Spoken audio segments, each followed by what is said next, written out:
Hi, bitch besties. It's your main bitch, Melly. Thank you so much for tuning in and welcome to another episode of the Judgy Bitch Pod. I do meet people occasionally who haven't watched it. I'm like, bitch, what are you even doing with your life? We only have one life. Go and watch it. You're missing out. You're literally missing out.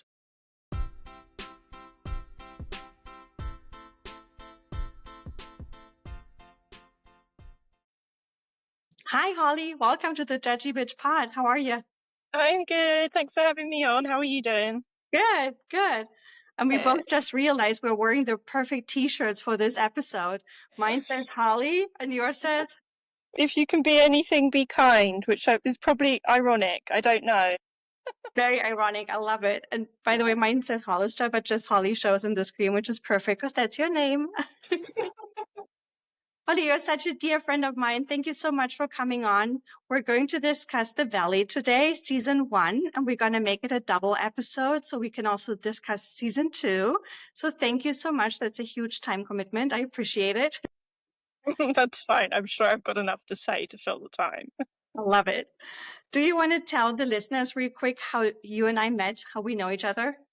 Yeah, so we're both in this women's walking group in Los Angeles, and I can't remember, maybe Echo Park was the first walk that we took, and I met you, and I was like, oh, I've had a few German friends in LA before, and I was curious to talk to you. I have a friend, very good friend who lives in Berlin, so we got talking, and that's how we met. Exactly, yeah.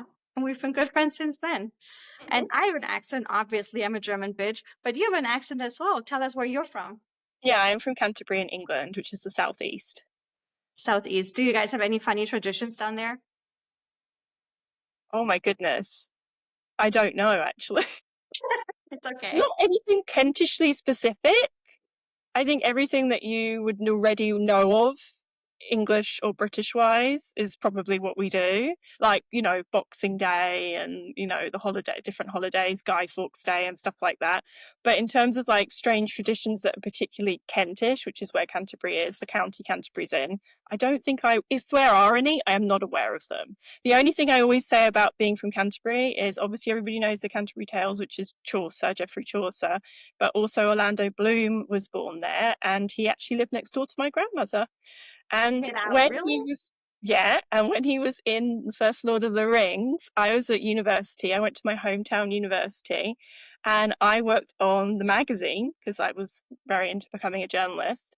And my mum called his mum and said, "Can Holly interview Orlando for this Lord of the Rings movie, as he comes from Kent?" And his father was a professor at my university, I think in English literature, but I'm not entirely sure. So anyway, I interviewed Orlando Bloom when he was staying with his mum, who lived next door to my grandmother in Canterbury, when he just got his first break. Richard, you never mentioned that to me before. Yes, so I'm always like, that's where Orlando Bloom's from. He doesn't talk about it a lot, although I believe he still spends quite a lot of time in Kent, as far as I'm aware. But yeah. That's awesome. Thanks for sharing. That's an amazing story. I don't know how to get the sideline into the Valley now, but I'm just going to read you the intro of the Valley. Who knows, he may end up in the valley. Strange things happen. All right, let's dive into the Valley, season 1. So the series premiered on March 19, 2024, which has been a minute considering that this year was such a bitch. It ran for 12 episodes, and it's a spin-off from Vanderpump Rules, playing in the San Fernando Valley, following 10 main cast members as they navigate adulthood, parenting, business, and relationship drama. Do you also feel like all these seasons are always so short? Although it's 12 episodes, you would think that's on for like 3 months, but it feels so short to me. Does it feel the same for you? You surprised me by saying it was 12 episodes, because most of the other shows I watch on Bravo, I feel like are 21 episodes Right. long, and then the reunion. So yeah, that does surprise me. But this most recent season, I do admit, I kept thinking, isn't it over? Isn't it over?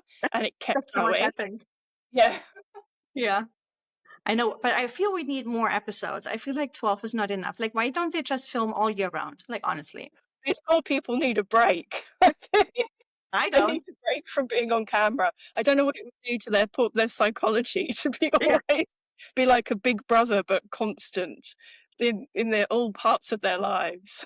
Yeah. And the show drew Bravo's most watched series premiere in nearly a decade, with 2.8 million viewers within 7 days.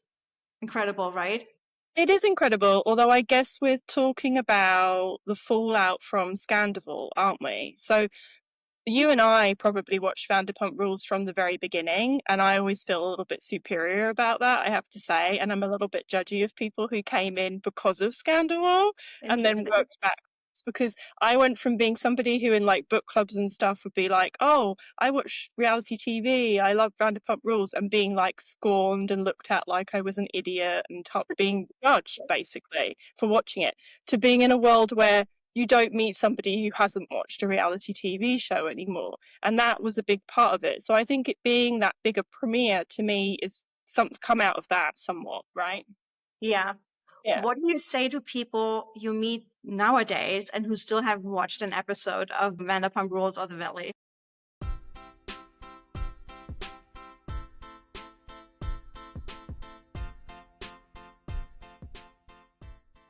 You know what? I don't think I've ever met somebody, at least in the past 18 months, that hasn't watched it.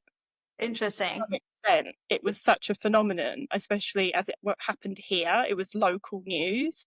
Yeah. I think it became such a big thing. But yeah, the night and day transition from talking about it and feeling embarrassed or made to feel embarrassed for watching stuff, and then going from, no, this is perfectly acceptable and fine, is really interesting. Yeah, I agree. And I do meet people occasionally who haven't watched it. I'm like, bitch, what are you even doing with your life? You know, we only have one life. Go and watch it. You're missing out. You're literally missing out. Actually, no, you say that. My friend who I mentioned earlier, who's in Berlin, and we've been friends since we were in college in the US together. And she started watching from the beginning, having not watched it because of Scandal. And she then got to that point right before Scandal happened, and she didn't want to watch the final season. She was like, I can't watch it anymore. Like, she just Interesting. stopped enjoying the people. So Yeah. that was kind of the opposite thing for her. Like, I was like so invested by that point, and she had caught up just at the right time, but then she Yeah. dropped out because it became such a thing that she just didn't want to hear from them anymore. Interesting. And if my bitch bestie listeners don't know what Scandal is, I mean, bitch, I don't know what to tell you. Go Google it. Yes, that's probably the easiest thing to do. Right. All right. Shall we dive into the storyline of the season one? Okay. Yeah, you lead the way. I'm gonna be a blast from the past for me, but I'm sure it will all rush back. That's fine. I'll give you refreshers. So, just the overall storyline that I remember a little bit was that Janet was pregnant. Jax and Brittany were still together. Michelle and Jesse were still together. They're all fighting all the time. They're struggling all the time. They had this infamous dinner where Kristen brought up the racial issue and they were all blaming each other. And I think that followed through the entire season a little bit, that they were trying to make amends with that mess.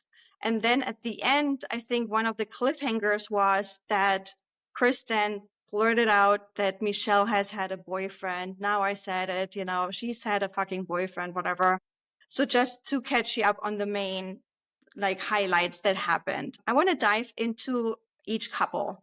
So speaking of Britt and Jax, I mean, obviously now we know they are separated, they're divorced, or the divorce is in process or whatever. In that season, though, they were still together. They were bickering all the time. Jax was a nasty asshole. You know, I remember that scene where they're sitting on the table. I don't know if they had a date night or whatever. And she was crying and he was like, stop it. Like she wasn't allowed to have emotions. Remember that? Well, she wanted a second child, if you Isn't that remember, crazy? which is Like, what? like, thank God she didn't get Yeah. pregnant, right? Yeah. And obviously, like, he was like, well, I don't want to have a second child. And he was saying because of your drinking, right? When Right. obviously it was because of his issues and them fighting a lot at home and also Yeah. having a neurodivergent child, which is, a lot more work for some people than not a non-neurodivergent child. So I Yeah. think if you look back now, knowing what we know, you think, well, that was obviously some kind of last ditch attempt to connect, right? To Mhm. have a second child. Yeah. And Do you understand? I'm sorry, say that again, please. I just thankfully it didn't work out. Yeah. Do you understand? I mean, obviously they were struggling in their marriage. It was very tough. She was crying all the time. They were fighting left and right, and she still wanted to have a second child. Do you understand that mindset? I think so, because obviously she was invested and they had been together for 9 years or so, and they had a child already, and that was probably the happiest part of the relationship as far as she was concerned. And so wanting to kind of double down on that and thinking that was going to help is not uncommon, is it?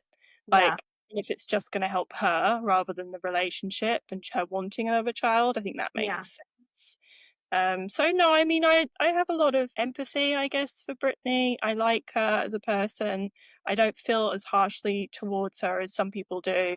I Yeah. think, you know, you don't know what goes on behind closed doors, and that's what reality TV is kind of about. But you also know in that first season, there was a lot they probably weren't showing Mm-hmm. that was going on. And it Yeah. was quite surface level in comparison to the second season. Yeah. Well, also keep in mind it was an introduction season, right? They needed to introduce all those other characters at first. How do you feel when it first started, the first few episodes? How did you feel about it? Do you remember when they were introducing those other characters? Were you like, bitch, who's that? What are you doing on my screen? Show me the Vanderpump people. Not so much, but for me, I am married, but I don't have children. And so I was kind of like, is this going to be for me? Because it feels a lot like married people in suburbia being, it's not Definitely. really LA suburbia, but it's kind of the setup they give, right? They Yeah. all live in a sort of small area where people move to when they have families, and they were pregnant or had kids, and that dynamic and that place in their lives wasn't so appealing to me. I think Yeah. I felt like I'm not sure whether I'm going to connect with this as I would with another group of friends where that isn't where they are all at, and it's all about fertility struggles, and it's all about whether they have the second child, and it's, Yeah. I wasn't sure if I was going to get on with that. But then you got hooked in. So what hooked you in? I think because it was so messy and a lot of drama, right? And a lot of like unproduced drama. It didn't Mhm. feel forced. It did feel real. It didn't feel like they were trying to reverse engineering storylines. And they had veterans in there, people who knew what to do to be good Yeah. TV, like Kristen and Jax, frankly. Yeah. And then they had new people in there that were, some of them felt like they were trying to be more producers, but they weren't being given enough power to make it feel fake. Yeah. So, and yeah, I think it was because it felt real and it felt like they actually had some sort of friendships off screen. I think sometimes that helps a lot if you don't feel like this is just a group of people who've been thrown together and Yeah. now have to kind of like they care about each other. I absolutely agree with you. And one of the most uncomfortable scenes of the season one, The Valley, for me was the scene where Jax accused Brittany, who wasn't feeling well, who was throwing up left and right, not because she was pregnant. And he accused her it was because of drinking. And everybody in the group said, no, dude, she didn't have one drink today. Like, why are you accusing her? And she was actually in the room adjacent to the kitchen, and she came out and she was like cursing him out left and right, and she's like, Jax, you're my fucking husband, you shouldn't be accusing of me of drinking, and you shouldn't be talking about me behind my back. How did you feel about that scene?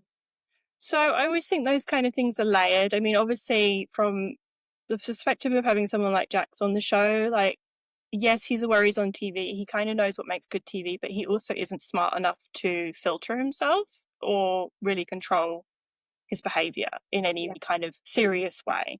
So you know what you're getting out of him is from some real place, but it's not always from the place that he suggests it's from, right? So with that, I felt like obviously it was projection.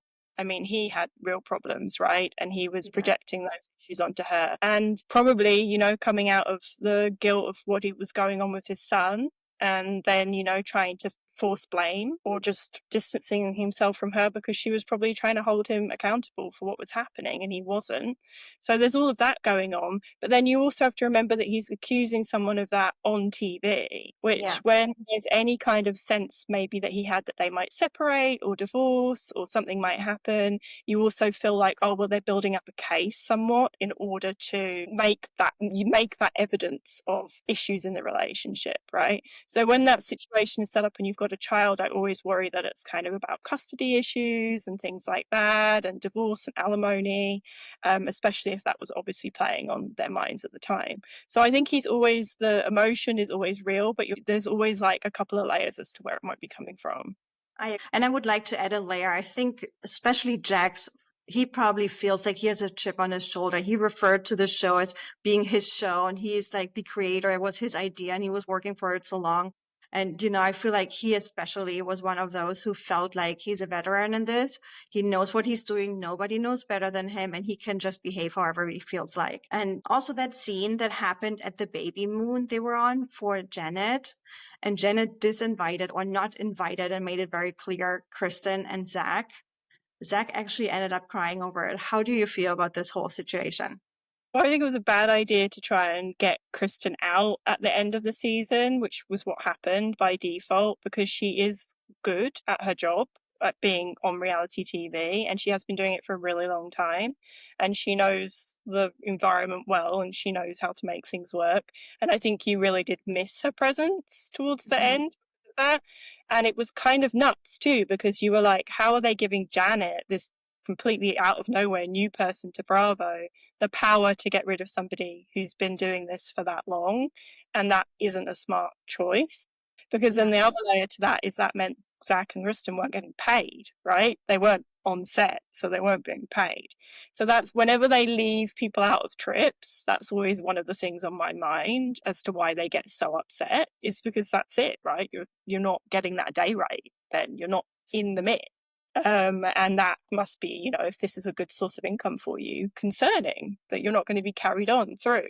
But you knew that it was like, why are they letting Janet do that? Doesn't make sense to me, because, surely they need those people to make this work. And they did, obviously. Yeah. Well, that's an interesting point you bring up about not being paid when they're not invited to those trips. Also, did you ever feel she was a new character? So did you feel, bitch, who are you?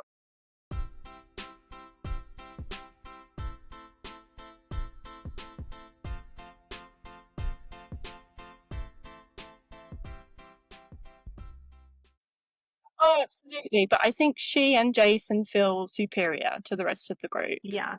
I think because of the job and because of the way that they aren't veteran reality TV people. They're kind of on the fringe. So I think it's built in that they seem to feel like they're in it but above it.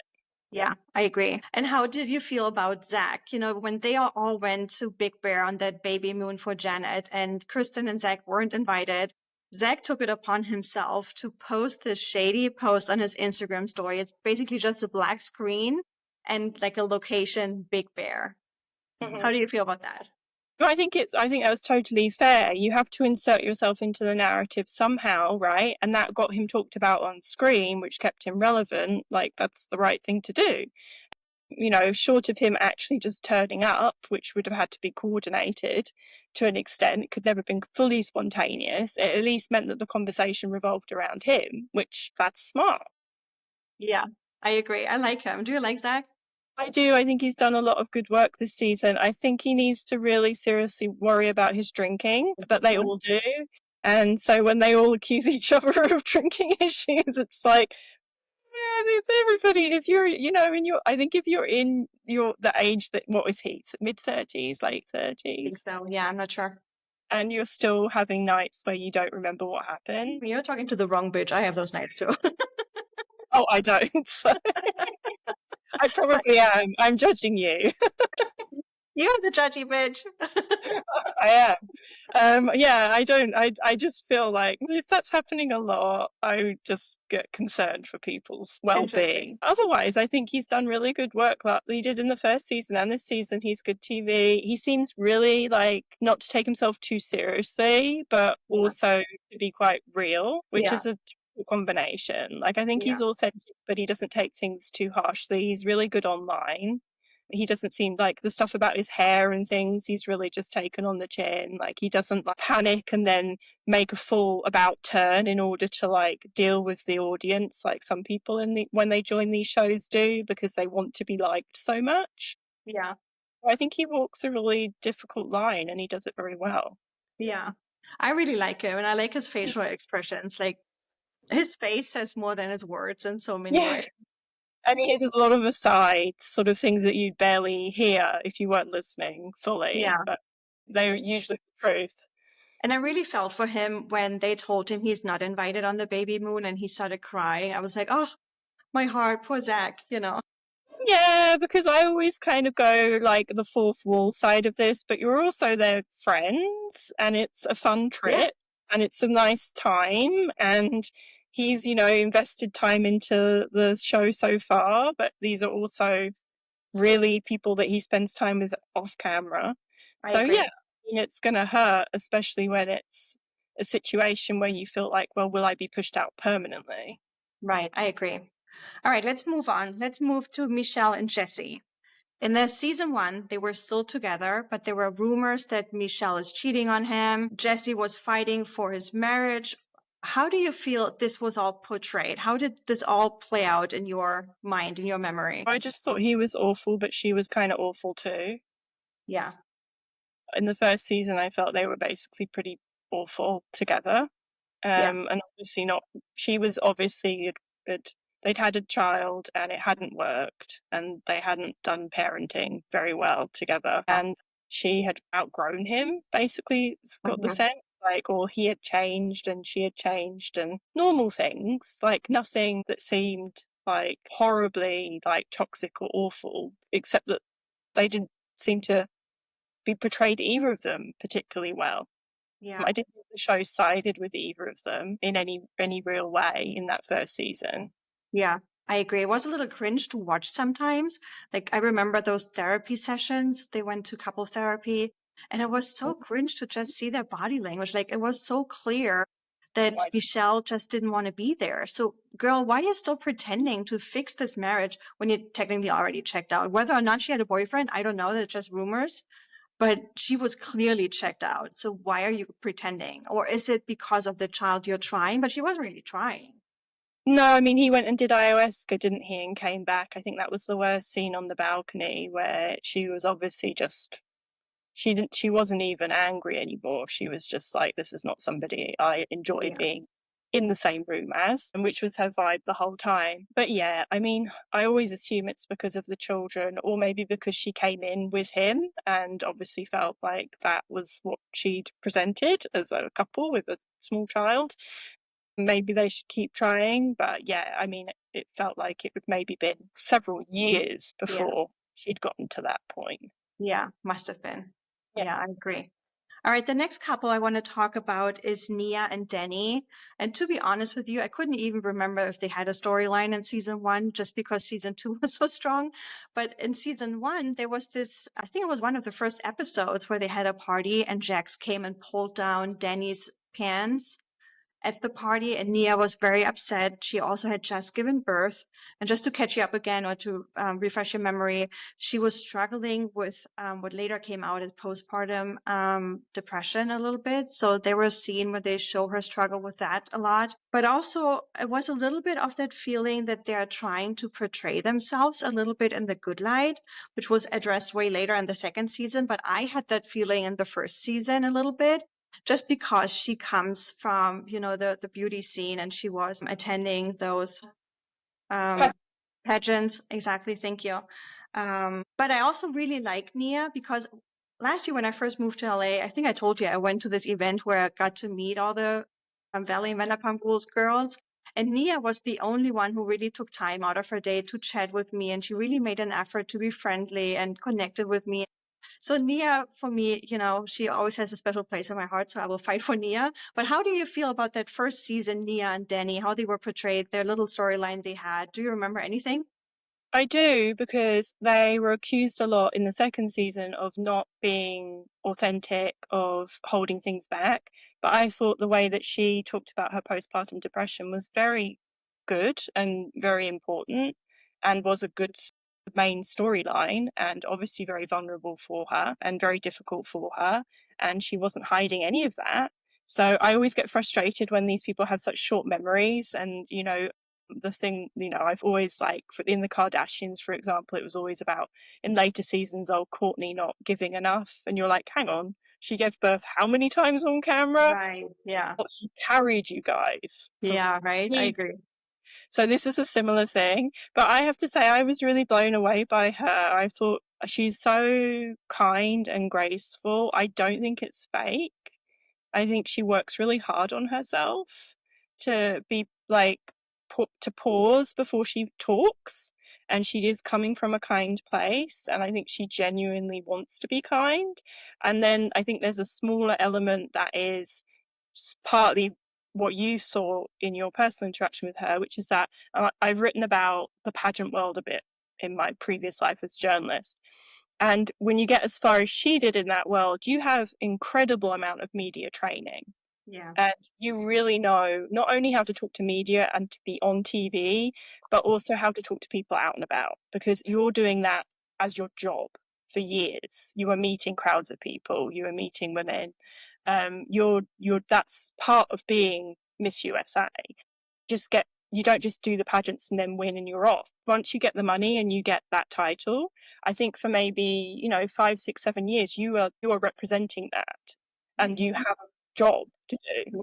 And so you get that sense from her, but not in a way that feels like what she's saying is fake. I think it's in a way where she knows how to behave, and in a way that is kind and thoughtful and measured, and she has good control of her emotions and her actions. And I thought she was great in the first season. I didn't see any. I actually really like the fact that we had a reality TV show with two decent seeming people in the middle of it, when you're surrounded by mostly people that are just like, you're like, oh, you're all pretty awful. And that was really great. I think it gave like a good balance, a different perspective, and it was kind of people that you could look to react to what was happening with other people.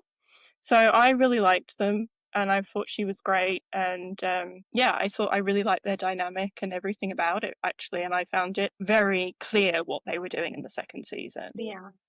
Love it. Thank you. Nia is my bitch. So I appreciate that you also like picked up on all that. Love it.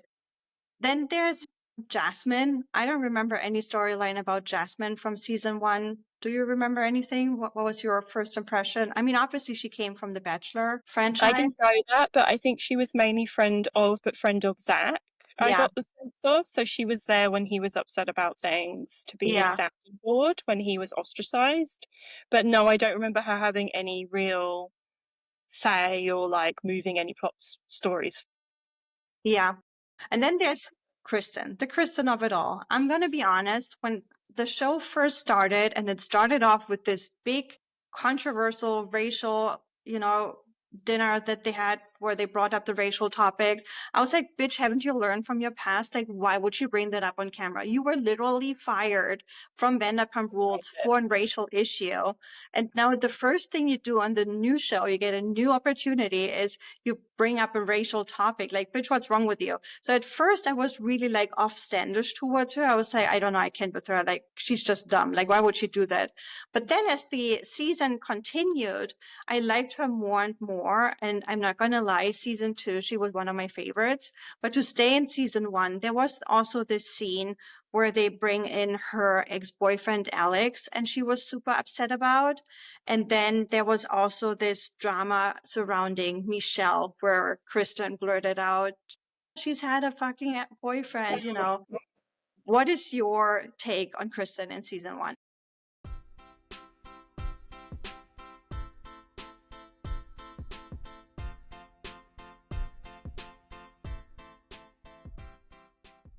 It's difficult because when were a big Vanderpump Rules fan, you followed her since she was probably 22, something like that. And then when they got rid of her, you kind of didn't second guess it. You could totally believe it, frankly. And I haven't really seen her do the work online to repair that situation like Stacy did. Like, I think Stacy has really done an 180-degree turn from her Vanderpump Rules persona and made a lot of progress as a person. Whereas she, in between that happening and then this new show, I didn't see any of that. So you were kind of like, oh, okay, so the two worst people in the world are back on TV. And that's kind of where you came to with it. I agree, it seemed really tone deaf and kind of questionable. She was going in on Michelle, right? And Yeah. saying that Michelle was a Republican Hmm. and Yeah. racist, that's right. And you're like, obviously that seems Well, she said, misguided, sorry to interrupt you. considering. She said Janet called Michelle a racist or Yes. Republican. Oh, that's right. But I think what she kind of was counting on was that nobody was going to rehash fully what had happened to her with the previous show, because that would be breaking the fourth wall too much, right? Right. Yeah. And usually they don't try and do that in the early seasons, even if it happens accidentally in the later seasons. So she was counting on that not becoming a thing again, because they couldn't really do that, right? Here's somebody Yeah. back on TV, you're going to talk about, oh, she was kicked off TV, and how are you going to explain this? Like, there isn't really any way to explain it except they wanted to do a new show and make some money. Yeah. So that's, I think, what she was counting on. It was risky, I think, with the audience more than with production. It was like, why are you doing this? You could really sink yourself as a Yeah. character, become the least liked person on this show by the end. But I do think this. What's her boyfriend's name? What's her boyfriend's Luke? name? Say it again. Luke? Luke? Luke. See, this is why I need my cheat sheet of their names. It's I okay. can't believe it's like I dedicate all my time to these people, You and can then just I'm ask like, this bitch no, over here. that one from Colorado, essentially, is a good influence on her. And even though he doesn't seem to avoid drama as much, he does seem to balance her out a bit more. And they obviously do talk things through. And she listens to him and isn't reactive with him. And so he can like penetrate that kind of, wall that she has of sort of, being a bit over the top. Yeah, I agree. Although I must say, in the first season, I was like a little not doubtful, but like a little wary about their relationship. Because Luke is such a quiet character and she's so outspoken and she can be a wild card. And in the first season, they showed that they were already talking about having a child and they were trying already. And I was like, give me a second to understand that relationship first before you tell me they're already trying to have a baby. Like, I'm not even sure I'm on board with that relationship. I'm not even sure I ship this relationship yet, which of course in the second season played out completely different. Do you remember your thoughts on that relationship in the first season? Well, it's obviously an odd one because obviously with her, it was like she'd just broken up with somebody who was coming into the show, like you mentioned, that Alex Yeah. person. And then obviously the timing was, I'm a certain age, all my friends are having babies, I must have a baby right now, I want to have a baby right now. And this Yeah. guy would do, right? Mhm. But there was also a sense of somebody who's obviously been dating in LA for a really long time, and him being from Colorado and not being part of that scene as she saw it was probably very refreshing, regardless of whether they were a good match or not. It felt different enough that it had more potential, probably. And obviously, he's maybe more traditional in his outlook, perhaps, and wasn't the kind of guy who was like, well, we should wait, another 15 years, freeze your eggs, etc., which is probably what she'd have got from a lot of other men here at that point in their lives. So she kind of grabbed onto that, I would Yeah. imagine. It didn't make a lot of sense because you were like, you've just signed up for a show called The Valley. You're definitely not moving back to Colorado. Right. Are you Exactly. okay with that? Yeah. Because that's a big, you're going to have to be here for 6 months, essentially. Are you, is that something he wanted to sign up for? But obviously he has. Yeah. And he seems to, there's a side to him I'd be curious to learn more about. The one that wanders around hotels in his underwear when he gets angry. And we don't see a ton of that yet. Like, Yeah. he's quite controlled, but I think it's interesting that he's hung on, really. I agree. And do you think he looks more like Santa Claus or like Van Gogh? Oh, Van Gogh, for sure, or Van Gogh, as we say in Van Gogh, England. as we say in Europe, yes. And we say it right because he was Dutch, right? Exactly, yes. All right. And then the whole season ended and there was no reunion. What a bummer. How did you feel about that? That's right. There wasn't, was there? I No. don't know. It's difficult. I've gone through phases with reunions. With the Real Housewives, I think you get to a point where you feel like you're going over old ground.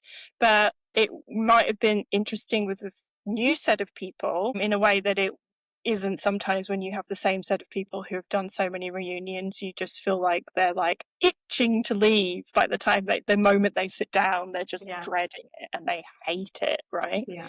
So yeah, I don't know. I didn't really have that much opinion on it, except that I knew I didn't have to commit to 3 more episodes because, they're always 3 hours now. Yeah. But I watched the second episode of this season 2 reunion last night, and I think I mentioned to you, I felt so far the reunion's better than the whole season. So maybe we really missed out on something good there. Interesting. So, bitchy listeners, you have something to look forward to in our second episode on the Valley. We're going to discuss that. But for the first season, because by the time they didn't have a reunion, it was also not clear yet whether or not there's going to be a second season. Do you remember that? Deliberate. I mean, they took a risk with putting Jax and Kristen back on. They didn't know how people would respond, right? Yeah. Would they tune in to watch the car crash, or would they reject it fully? And I think that's, usually what they do, right? Early on is they make the season short to test them out, and they don't always do a reunion because they don't know how we're going to respond. Right, exactly. Well, thank you so much for recapping season 1 with me. Before I let you go, though, I have some funny games to play because, that's the new tradition, or I'm making it a tradition on the Judgy Bitch pod to play games. Sounds good.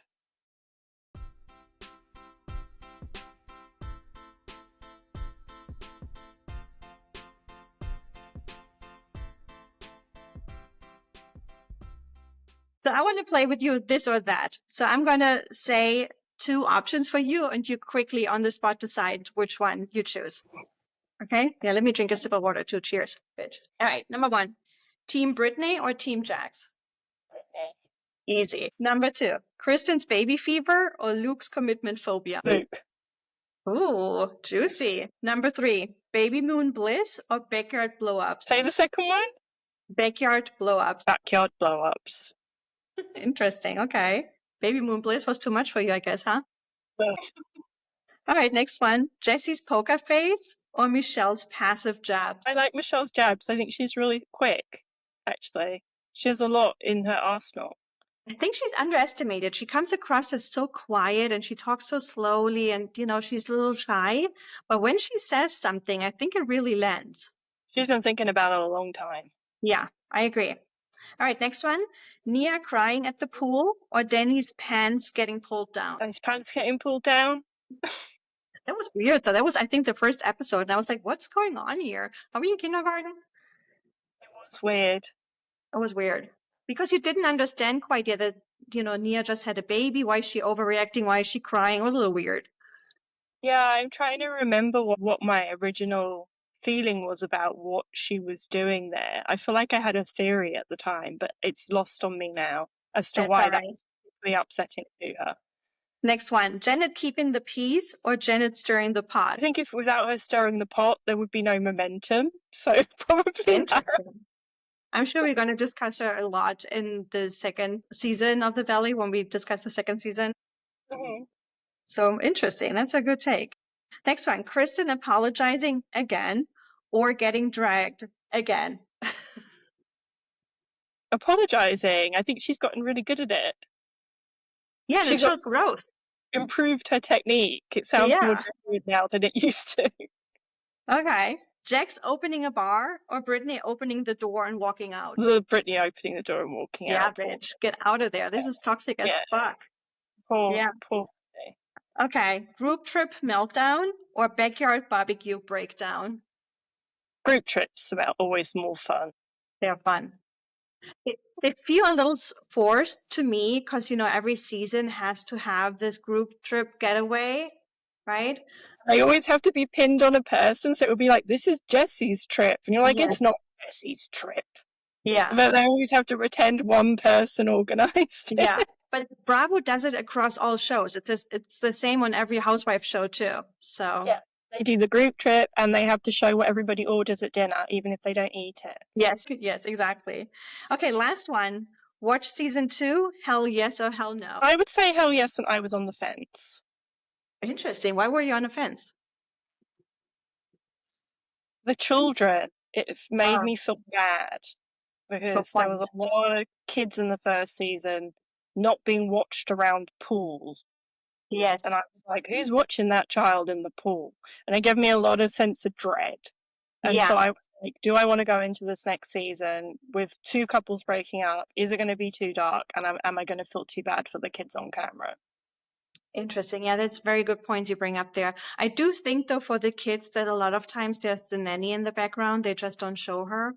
Absolutely. And they have shown more nanny this season, Yeah. new season, than they did last season. Yeah. And that's more reassuring. Yeah. So hopefully that makes you feel a little better. I think when they have the kids on the show, there's usually a nanny in the background somewhere. Yes, I think so too.